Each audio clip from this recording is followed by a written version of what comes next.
আসসালামু আলাইকুম প্রিয় দর্শক শ্রোতা। দেখুন আজকে আমরা একটি হাই কমোড সেটআপ করব।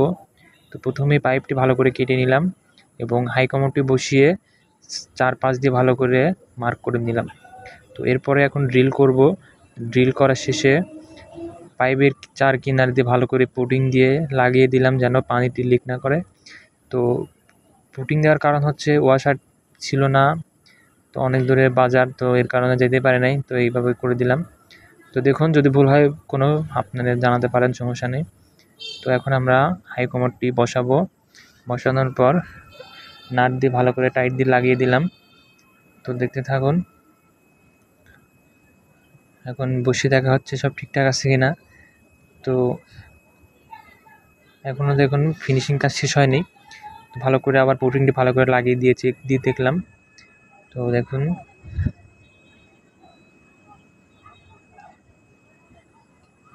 তো কাজের ক্ষেত্রে অনেক সময় সব ভিডিও দিতে পারে নাই, অনেক সময় স্কিপ হয়ে গেছে। তো দেখুন কাজটি কেমন হয়েছে অবশ্যই জানাবেন কমেন্টের মাধ্যমে, এবং একটি